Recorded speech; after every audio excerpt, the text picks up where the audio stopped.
oppositions here are actually in difficulty. If I tell you what I face, what I go through, what my family go through, you wouldn't even believe I will still be standing and going around this country.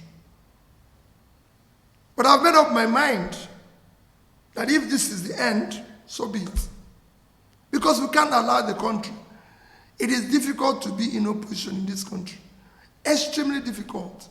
Because everything is against you. People don't even want to see you. They don't even want to talk to you.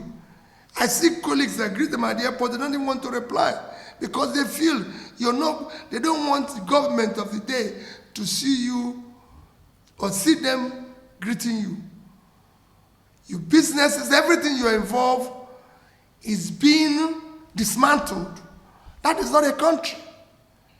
We need to show more commitment to the future of our country. None of us is going to live here forever. So we must build a better society for our children. And to build it, some of us will take the risk. That is the part of what Dele and co also going through. And not just him, every person, even the oppositions, at local government level, at state level, everywhere, are going through that. So for me, we are actually doing a lot if we are doing everything on our own.